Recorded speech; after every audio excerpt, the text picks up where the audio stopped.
잠언 3장 5절로 10절 말씀까지 제가 한 절, 여러분이 한 절 이렇게 나누어서 읽겠습니다. 제가 먼저 5절 읽겠습니다. 너는 마음을 다하여 여호와를 신뢰하고 내 명철을 의지하지 말라. 너는 법사의 글을 인정하라. 그리하면 내 길을 지도하시리라. 스스로 지혜롭게 여기지 말지어다. 여호와를 경외하며 악을 떠날지어다. 이것이 내 몸에 양약이 되어 내 골수를 행하게 하리라. 내 재물과 내 소산물의 처음 익은 열매로 여호와를 공경하라. 그리하면 내 창고가 가득히 차고 내 포도즙 틀에 새 포도즙이 넘치리라. 아멘. 자, 오늘 잠언 벌써 네 번째 시간인가요? 다섯 번째 시간인가요? 벌써 네 번째 시간이 되었습니다. 자, 오늘은 풍성한 삶의 비결이라는 제목으로 함께 말씀을 나누도록 하겠습니다. 우리가 세상을 살면서 이런 생각을 합니다. 참 잘 살면 좋겠다. 누구나 다 잘 사는 게 어떤 정의는 다 다르겠습니다. 정말 잘 살고 싶다. 잘 살고 싶다. 이런 생각을 누구나 다 하면서 세상을 살아갑니다. 풍성한 삶을 살고 싶다. 열매가 풍성한 삶, 그런 삶을 살고 싶다. 그렇게 생각을 하고 실제로 열심히 살아갑니다. 누구든지 살면서 가난해지고 싶은 사람은 아무도 없을 겁니다. 부유하기를 원하고 넉넉하기를 원하고 풍성해지기를 우리는 원하는 것이죠.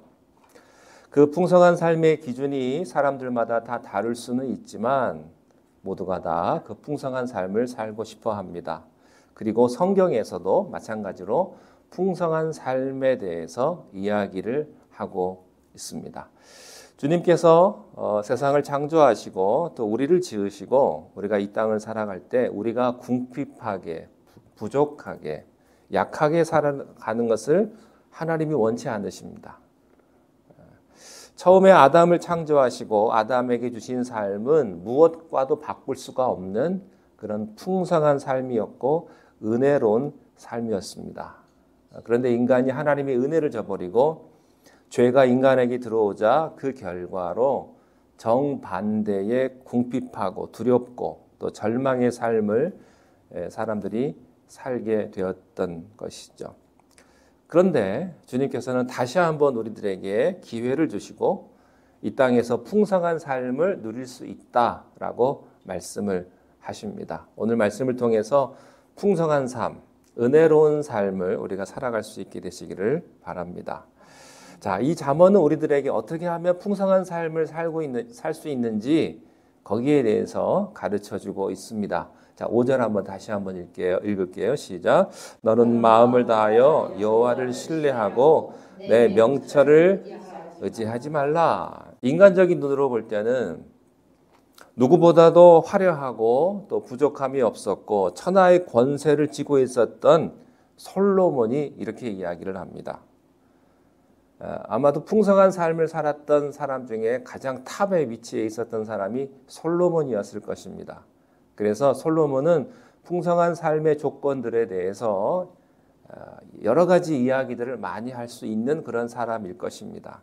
그러나 그가 자기 자녀들에게 또 백성들에게 이야기하는 것은 이겁니다. 부귀영화나 권세가 아니라 그런 것이 아니라 내가 누려봤더니 결론적으로는 이거예요. 너는 마음을 다하고 뜻을 다하고 목숨을 다하고 힘을 다해서 여호와를 신뢰하고 자기의 명철을 의지하지 말라. 이것이 성경에서 말하는 풍성한 삶의 비결이다. 이렇게 이야기를 합니다. 이 세상을 살아가는 사람에게는 두 갈래의 길이 있습니다. 한 가지는 자기의 삶이 자기가 중심이 되는 그런 삶, 자기의 뜻대로 살아가는 그런 인본주의의 삶이 있고요. 또 하나는 삶의 주체가 내가 아니고 하나님에게 있는 하나님의 뜻대로 살아가는 신본주의적 그런 삶이 있습니다. 당장 보기에는 내가 중심이 되고 내가 주체가 되고 내가 결정하고 살아가면 화려하고 풍성하고 또 평탄한 삶을 살아갈 것 같습니다. 그래서 보통 사람들이 그렇게 생각하고 살아가는 그런 풍성한 삶이죠. 그러나 성경은 말합니다. 그렇게 살면 결과는 허무하게 될 거다. 비참하게 될 거다. 그런데 사탄은 우리들에게 자꾸 속삭입니다. 네 마음대로 하라고. 네가 네 인생의 주인공이라고. 하고 싶은 거 다 하라고. 하나님은 무슨 하나님이냐? 네가 책임지고 네 하고 싶은 대로 해라. 이렇게 이야기를 합니다. 맞습니다. 우리 인생은요, 누가 책임져 주지 않죠. 아무도 책임져 주지 않습니다. 그런데 우리가 꼭 기억해야 될 것은 믿음으로 나아가는 자에게는 하나님이 책임져 주실 줄로 믿습니다. 우리는 믿음으로 나아가는 것입니다. 풍성한 삶의 비결은 다른 것에 있지 아니하고 마음을 다해 여호와를 신뢰하는 것이다. 저는 여러분들이 하나님을 신뢰할 수 있기를 바랍니다. 자, 그러면 여호와를 신뢰하는 것이 뭐냐 하는 거예요. 여호와를 신뢰하라고 했는데 뭘 가리켜서 신뢰하는 것이냐? 어떻게 해야 되느냐? 하나님의 무엇을 신뢰해야 되느냐? 성경은 이렇게 말합니다. 신실하신 하나님, 언약을 지키시는 하나님, 완전하신 주님을 신뢰하는 것이다. 우리는요, 사실은 신실하고 싶은데 우리는 연약하기 때문에 신실하지 못할 때가 있습니다. 좌절하고 넘어질 수가 있죠. 그러나 우리는 넘어진다 하더라도 우리 주님은 넘어지지 않는 분이시다. 우리가 그 주님 신실하시고 은혜가 많은 하나님을 신뢰하고 의지하고 기도할 때 하나님이 우리를 이끄신다라고 하는 것이죠. 여기 신뢰한다는 말의 그 어원의 뜻을 보면요, 이런 뜻입니다. 이게 뭐냐면 어떤 대상에게 전적으로 내가 몸을 의지하고 기댄다 그런 뜻이에요. 왜 잘 못 걸으면 옆에 사람한테 부축해가지고 기대잖아요. 그런 뜻입니다. 신뢰한다는 말은. 내가 몸이 불편한데 누군가를 기대가지고 의지한다. 그게 신뢰하는 거예요. 여러분 혹시 누군가에게 전적으로 기대 보신 적이 있으십니까? 보통 아이들이요, 부모님에게 자기를 다 이렇게 매달려 보는 그런 때가 있지 않습니까? 자기 무게를 생각하지 않고 그냥 엄마 아빠 목에 그냥 탁 달라붙어 가지고, 어떤 아이들은요 막 뛰어가 가지고 이렇게 엄마 아빠에게 달려드는 아이가 있는데 믿기 때문에 그러는 거예요. 신뢰하기 때문에. 근데 나이가 많고 아이들이 점점 커지면 자기 경험도 생기고 그러면요, 생각을 하죠. 나를 안을 수 있을까? 여러분의 바깥분이나 또 여러분의 또 자녀들에게 매달릴 수 있으시겠어요? 생각을 하게 돼요. 못해. 내 남편 나 못 안아. 자기가 생각을 하는데, 아이들 중에 무게가 엄청 무거운 애들인데도 자기 무게 생각 안 하고 그냥 엄마 생각은 안 하고 그냥 탁석하고서 뛰어드는 애들이 가끔 있습니다. 그것은 엄마 아빠가 자기를 받아줄 것을 믿고 자기를 맡기는 겁니다. 내가 무거우니까 적당하게 해야지. 그게 안 된다는 거죠. 나는 부족한데 하나님 힘드실까 봐 하나님 앞에 적당히 내가 맡겨야지. 이건 신뢰하는 게 아니라는 것입니다. 하나님이 힘드니까 내가 조금만 기대야지. 그럴 필요가 없다는 것입니다.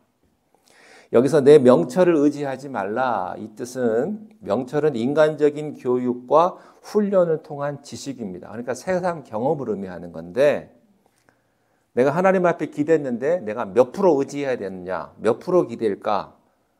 만약에 하나님이 나를 안 받아주면 어떡하나? 그래서 내가 하나님 앞에 기댈 때 내가 안 다치게끔 그 정도만 기대야지. 그렇게 신앙생활을 하는 경우가 있어요. 신앙생활을 하더라도요, 그냥 온전히 신앙생활을 한다기보다도 그냥 적당하게, 왜냐하면 내가 다칠 수 있으니까 조심해가지고 전적으로 안 하고 그렇게 해야지, 그런 생각을 하는 경우가 있습니다. 여러분, 신뢰는요 확률의 싸움이 아닙니다. 몇 프로 맡기는 게 아닙니다. 여러분이 한번 신뢰하면 온전히 맡겨야 되지 내가 어느 정도만 신뢰하는 게 그게 맡기는 게 아니라는 것입니다.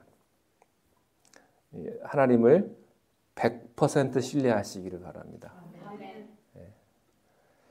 우리는 인간관계에서 너무나 이렇게 상처를 많이 받기 때문에 사람을 잘 못 믿어요. 그래서 우리들은 어떤 경험이 있냐면 어느 정도까지만 관계를 하는 거예요. 다 오픈하면 상처받으니까.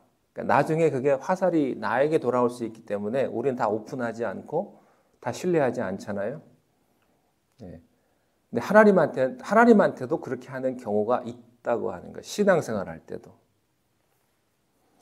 자, 그런데 이 신뢰라고 하는 것은 그냥 생기는 것이 아닙니다. 이 신뢰는요, 하나님과 지속적인 관계 형성을 통해서 나타나는 결과입니다. 우리도 마찬가지 아니겠습니까? 사람과의 신뢰 관계가 한 번으로 되지 않아요. 경험적으로 알게 되죠. 저 사람하고 지내보니까 저 사람은 내가 신뢰할 만하다. 그런 경험이 쌓여야 그 사람을 신뢰하지 않겠습니까? 처음 만나가지고 우리 교회 처음 왔는데 그냥 집사님이라고 한다고 해서 내가 다 신뢰할 수는 없잖아요. 사람 사귀어봐야 알고 경험해봐야 아는 거지. 목사라고 다 같은 목사인가요? 경험해봐야 알지. 저 목사님은 이런 분이다. 마음에 안 드시겠지만 그렇게 신뢰가 자꾸 경험으로 쌓여져야 그 사람을 신뢰하는 거예요. 그래서 제가 우리 권사님이나 집사님들 이렇게 배우면요, 한 10년 이상 이렇게 같이 함께 하다 보니까 저 권사님은 저 집사님은 그럴 분이 아니야. 그분은 절대 이렇게 하실 분이야. 제 나름대로의 경험이 쌓여지니까 더 신뢰하는 게 쉽더라고요. 하나님도 마찬가지입니다. 하나님에 대한 경험이 없는데 어떻게 신뢰하겠어요? 내가 저 사람을 신뢰할 수 있구나. 저 사람은 내가 신뢰할 수 없는 사람이구나. 이것을 경험을 통해서 알게 되는 거죠. 그래서요, 여러분, 부모와 자식이 관계 형성이 잘된 자녀는요, 부모를 온전히 신뢰하기 때문에 다른 사람이 보기에는 위험한 곳이라도 부모가 부르면 언제든지 걸어올 수가 있습니다. 신뢰가 바탕이 되었기 때문이죠. 경험적으로 내가 알기 때문에 우리 어머니는 나를 사랑하시는 분이기 때문에 이래라 저래라 해도 내가 하기 싫어도 어머님 말씀대로 순종하는 거예요. 그 안에 믿음이 있는 것입니다. 그러니까 불신이 아니라 믿음 관계가 있는 거예요. 그러니까 여기에서도 믿음이 필요합니다. 교회 안에서도 이분하고 나하고의 믿음 관계가 필요한 거죠. 그런 경험이 쌓이면 신뢰할 수 있는 거죠. 여러분, 영원히 변하지 않는 게 있어요. 하나님 빼고. 그게 부모의 마음입니다. 다른 사람은 다 배신을 해도 부모는요, 영원히 자식 편입니다. 영원히 자식 편. 그런 말 있죠. 아들은 엄마의 영원한 짝사랑이고 그리고 딸에게 있어서 영원히 변치 않은 남자는 아빠밖에 없다. 남편도 변하는데 딸에 대한 사랑이 변치 않는 사람이 딱 한 명 있는데 그 남자가 아빠라는 거예요. 아빠. 부모는 변하지 않습니다. 우리가 이 세상을 살아갈 때 늘 현실의 문제와 말씀에는 간극이 있습니다. 이것을 어떻게 극복할 수 있느냐? 우리가 매일매일 주님을 경험하게 되면 신뢰함으로 주님 앞에 나아갈 수 있다는 거죠. 이게 확신입니다. 다른 사람은 다 나를 배신해도 하나님은 나를 배신하지 않는다. 하나님은 나를 끝까지 품어주시는 분이다. 우리는 참 제가 저를 봐도요, 참 이렇게 한심하고 답답하고 이렇게 변덕이 줄을 듯 하는데 좋았다가 나빴다가 그런데 그래도 하나님은 끝까지 나를 붙드시는 거예요. 끝까지 여러분을 붙드시는 분이 바로 하나님이십니다. 여러분, 신뢰는요, 내가 말로 내가 하나님 신뢰해야지, 내가 오늘부터 주님을 신뢰할까, 그런다고 신뢰하는 마음이 드는 게 아니라는 것이죠. 신뢰는 나의 모든 것을 하나님 앞에 맡길 때 하나님에게 나의 모든 시선을 올려드리는 것입니다. 그럴 때에 어느 순간 돌아봤더니 내가 하나님 앞에 온전히 기대고 있는 것이죠. 그게 신뢰예요. 한번 상상해 보세요. 내가 하나님 앞에 기댄다. 내가 하나님 앞에 항상 기대고 살아간다. 너무너무 편하지 않겠습니까? 든든하신 하나님. 가정의 문제, 또 내 일의 문제, 내 노후의 문제. 늘 불안하잖아요. 나중에 병들면 어떡하나, 나이 들면 어떡하나. 벌써 이미 은퇴하셨는데 내가 아프면 어떡하나, 내가 못 움직이면 어떡하나, 내가 정신이 막지 않으면 어떡하나. 그런 불안한 마음, 그런 걸 다 가지고 살아가시잖아요. 그때 하나님이 나의 피난처가 되시고 내가 그분 앞에 내가 기대면 그분이 내 삶을 인도하실 거다라고 하는 그런 믿음이 있기를 바랍니다. 자, 6절 한번 보실까요? 6절 시작. 너는 범사의 그를 인정하라. 그리하면 내 길을 지도하시리라. 여러분, 신뢰가 쌓이면요 모든 일에 주님을 인정할 수밖에 없습니다. 왜? 경험적으로 내가 알기 때문에. 내가 지식으로 아는 게 아니고 소문으로 아는 게 아니고 목사의 설교로 내가 아는 것이 아니고 내가 경험으로 내가 아는 거예요. 내 가정의 문제를 하나님 앞에 올려드렸더니 주님께서 상상할 수 없는 방법으로 풀어주셨지. 아, 맞아.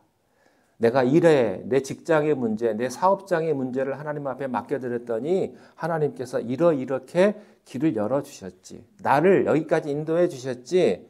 그러니까 내가 오늘의 이 문제를 하나님 앞에 맡겨야지. 그런 신뢰를 바탕으로 우리가 주님 앞에 나아갈 수 있다는 겁니다. 모든 것을 주님이 하실 수 있도록 그렇게 하는 거죠. 자, 그런데 여기에 문제가 있습니다. 그것은 뭐냐면 우리가 어려울 때는, 내가 할 수 없을 때는 의지합니다. 주님 앞에 여쭤보기도 하고 기도도 하고. 근데요, 어렵지 않으면, 모든 것이 잘 되면 주님 앞에 여쭤보질 않아요. 우리가 실수하는 경우가 그런 겁니다.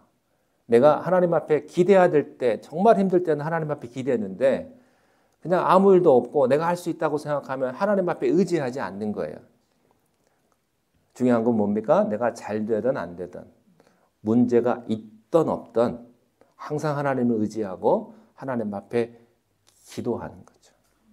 그래서 우리는 어려울 때도 하나님을 찾아야 되지만 어렵지 않을 때도, 일이 잘 될 때도 항상 하나님을 찾아야 한다고 하는 거예요. 우리가 주님 앞에 여쭤보면 주님께 인정해 드리면 우리의 길을 지도해 주신다. 그것은 단순히 내가 운전하고 가는데 내비게이션으로 여기 가라 저기 가라 그 정도가 아니고요. 지도해 준다라는 뜻은 그 길을 평탄하게 해주고 장애물을 제거해 주시고 그래서 내가 가야 될 곳에 나를 인도해 주신다라는 그런 뜻입니다. 하나님께서 원하시는 곳까지, 천국까지 우리를 이끌어 주신다, 그런 뜻이에요.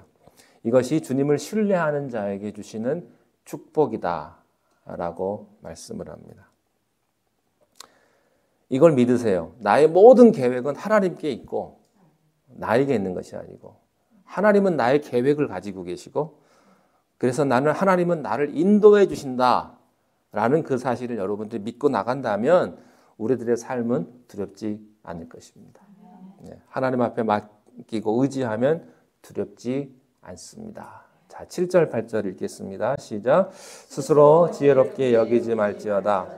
여호와를 경외하며 악을 떠날지어다. 이것이 내 몸의 양약이 되어 내 골수를 윤택하게 하리라. 스스로 지혜롭다고 여기는 사람을 성경에서 뭐라고 하냐면요, 교만한 자, 또 미련한 자, 이렇게 이야기를 합니다. 자기가 스스로 지혜롭다 생각하는 사람은요, 성경에서 미련한 사람이라고 그래요.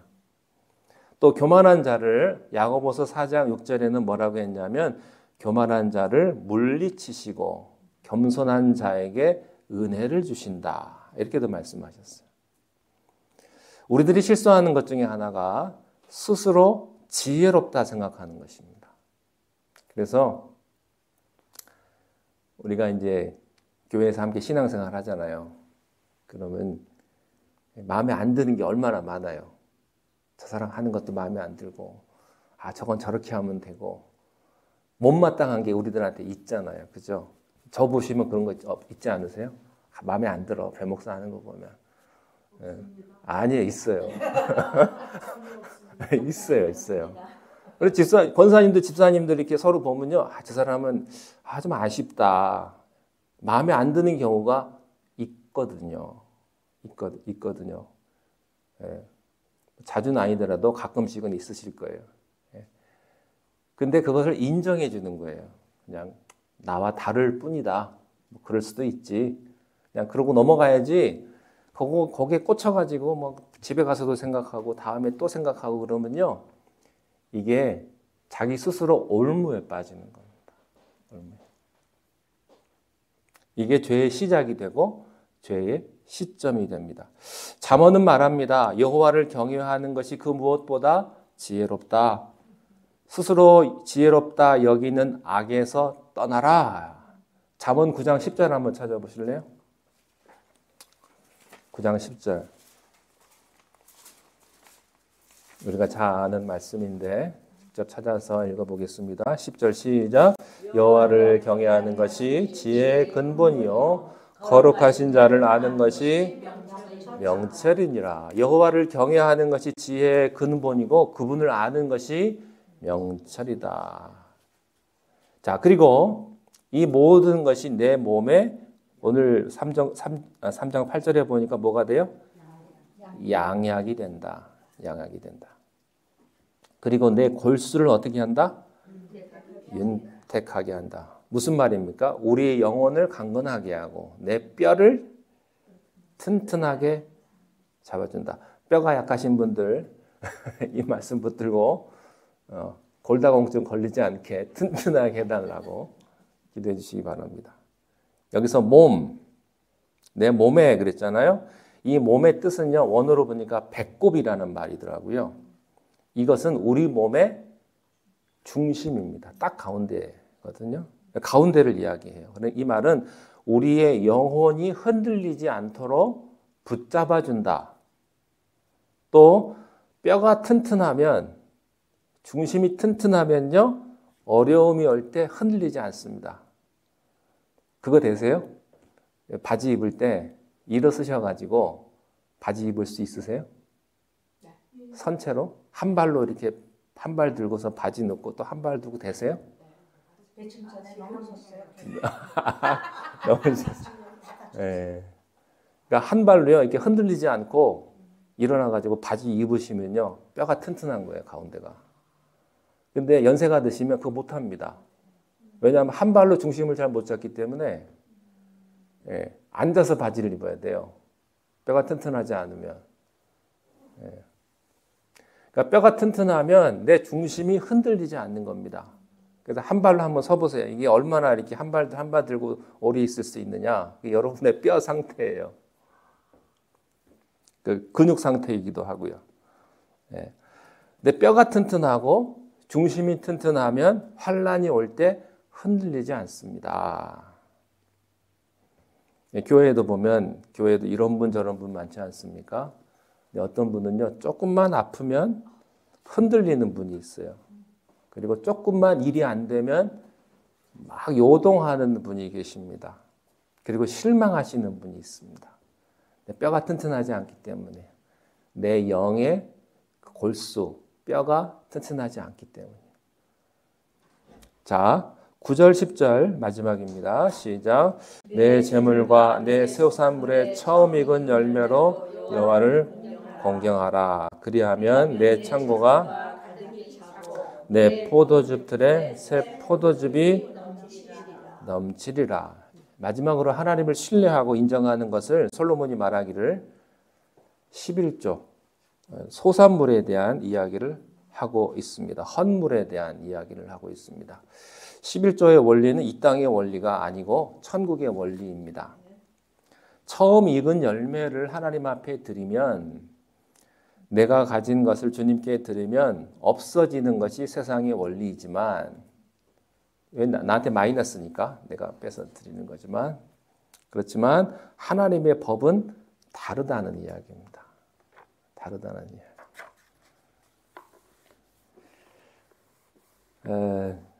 제 어머니가요. 자식들 등록금은 못 주셨어도 교회 11조는 꼭 하셨습니다. 당장 우리는 그래서 너무너무 속상했어요. 지금도 100% 나아진 건 아니지만 막 힘들다는 소리를 하시면서도 교회에다가는 막 하셨어요. 근데 그게 좋은 건 아닌 것 같아요. 다 100% 좋은 건 아닌데 어쨌든 하나님 앞에 먼저 드리는 게 어머니 첫 번째였습니다. 그렇기 때문에 또 지금 이렇게 은혜 가운데 여기까지 오지 않았나 그런 생각도 해봅니다만 중요한 건 이겁니다. 세상적으로는 내가 뭘 이렇게 누굴 주고 하나님 앞에 드리면 내가 마이너스 되는 것이 아니고 하나님의 법칙은 내가 이렇게 자꾸 베풀고 하나님을 섬기면 하나님께서 더 많은 것으로 갚아주신다. 이게 원리라는 거죠. 솔로몬이 그 얘기하고 있습니다. 부족해지는 것이 아니라 더욱더 풍성해지고 새 포도즙이 넘쳐난다. 솔로몬이 그렇게 이야기를 합니다. 우리가 이 땅에서 천국의 삶을 누리기 위해서 풍성한 삶을 누리기 위해서 우리가 해야 되는 것 한마디로 하나님을 신뢰하는 것. 근데 그 신뢰라고 하는 것은 하루아침에 쌓여지는 것이 아니고 경험을 통해서 신뢰의 관계가 쌓여지는 것입니다. 우리가 한 걸음 한 걸음씩 작은 것에서부터 하나님을 경험하시고 하나님의 축복을 누릴 수 있는 축복이 함께 하시기를 바랍니다. 자, 기도하겠습니다. 하나님 아버지, 우리가 주님을 따르며 주의 말씀대로 순종하며 살아가기를 원합니다. 우리가 세상에 살아갈 때에 도우시는 하나님, 축복하시는 하나님을 우리가 매 순간순간마다 경험케 인도하여 주옵소서. 예수님의 이름으로 기도하옵나이다. 아멘. 하늘에 계신 우리 아버지여, 이름이 거룩히 여김을 받으시오며 나라의 임하옵시며 뜻이 하늘에서 이룬 것 같이 땅에서도 이루어지이다. 오늘날 우리에게 일용할 양식을 주옵시고 우리가 우리에게 죄 지은 자를 사하여 준 것 같이 우리 죄를 사하여 주옵시고 우리를 시험에 들게 하지 마옵시며 다만 악에서 구하옵소서. 나라와 권세와 영광이 아버지께 영원히 쌓옵나이다. 아멘. 예.